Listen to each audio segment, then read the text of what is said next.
Welcome back everyone to another NRG, and we return to the Atari ST with this Tehkan classic. I never know how to pronounce that name. Tehkan? Not Tehkan. Anyway, this was Bomb Jack, of course, and it was released in 1984, originally on the arcade, and this is the Atari ST port, released in 1988 by Elite Systems. And it's pretty decent. It's not a bad effort.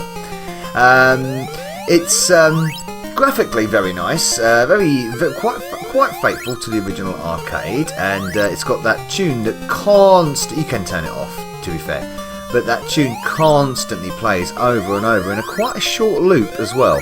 So that tune does get annoying pretty rapidly, which is a bit of a pity. But it's got it all there. It's got the effects and got everything else. So all the traditional classic levels from the arcade, which is great. It is like an enjoyable reflection of the classic itself. It does have issues which I don't find very fun. Another reason why I think the Amstrad version is actually a little bit better than the Atari ST version. It's not graphically, of course it's not graphically. The graphics on the ST are very fine indeed, and very faithful to the arcade, like I've already said.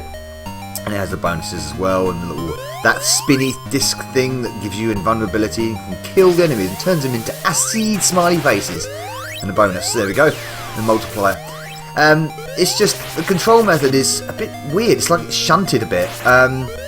When you jump, it seems that you have to sort of release the jump again and then to move in the air, because you get stuck. You sort of get stuck. If you jump, you can't sort of jump at an angle immediately like you can in other versions. When you jump, you've got to jump and then move in mid-air. So if you press, like, say for instance, right or left as you jump, you won't actually go right or left, which is a bit odd. It's a bit of an odd thing. I thought it might be the emulator issue, but I've tried several ROMs and several different control methods, and no, it actually does that every time. So that is a little bit irritating, because it makes the gameplay a little bit clunky. There you go, I just did it there. I just wanted to sort of drift in at the side there, but I have to release jump. Whoa, that was a jump and a half. There we go, that was a cheeky little jump. Oh, that wasn't. Got done by the bloody glowing football thing. I like the depth in the chateau at the back there, that's quite nice. Little annoying bat thing, always after you. That's one thing about Bomb Jack that's always annoyed me. But there you go, that's part of the challenge, I guess. Yeah, that control method, it kind of sort of like, gets rid of the fun for you. It's, bloody, how am I avoiding these things? Wow! It's, you know, to go sideways, the movement itself is actually quite responsive. So to move around the screen, left and right, all that kind of stuff is actually quite responsive. But I think the jump mechanic is a little bit broken. It just doesn't seem to quite react the way you expect it to react, especially the way you expect Bomb Jack to react. If you've ever played the arcades and of course played other versions such as the Spectrum and stuff. It doesn't really behave like that. It takes a for a sneak away through there, but I couldn't just sneak underneath old Batty Boy. Oop, that was a reference of something years ago. Oh, hello! Ah, come out of the. Is it a bat? I don't know. I always used to call it a bat anyway. Anyway, it's a good old fun throwaway, and it's a nice little callback to the arcade, of course. You know, many ports of Bomb Jack came out over the years on different home systems, and they all did fairly good jobs of paying sort of tribute to the arcade. All quite late as well. I mean, all kind of 87 onwards, they sort of came out after the arcade, so it was quite a while they were calling back on it. I was going to get some bonus bombs here. Can I get the bonus bombs? It's very tricky to get the bonus bombs here. Oh! Come on, let's get him. Should we get a bonus?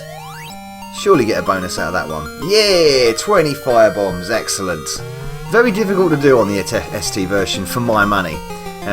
Things obviously move at a more rapid pace on the ST than the 8-bit versions, which is good because it's more like the arcade in that fashion. But like I said, with that control method being a bit clunky, being a little bit broken, like saying there's a chink of armour out of it, it kind of makes it a little bit too frustrating to play regularly. And I'd prefer to, you know, if you're talking about home versions, I think the 8-bit versions are a little bit more enjoyable on those stakes. I haven't partaken the Amiga version yet, so it'd be interesting to see what that's like and whether the control system is a little bit more fixed in that. It could be just me, and the way I'm playing it, but that's what I find. That jump mechanic is a little bit suspect. But, you know, graphically it's perfectly fine, adequate, it plays well, there's no slowdown. It's got a nice little nice digitized loading screen there. I really like that loading screen. It's quite nice. That tune is annoying as hell though. And speaking of annoying as hell, I'm dead. It's killed me. So there we go. That is Bomb Jack on the Atari ST, released in 1988. Thank you very much for watching. Novabug out.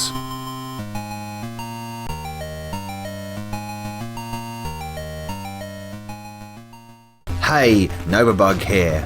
I do hope you enjoyed this video.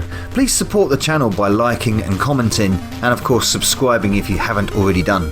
If you would like to support me further, please consider joining my Bug Army via Patreon. And also don't forget to follow me over at Facebook, Twitter, BitChute and Twitch. And finally a very special mention to my Bug Army generals Sam M, Sweet Nanook and Craig Harrison. Thank you everyone for supporting me. Novabug out.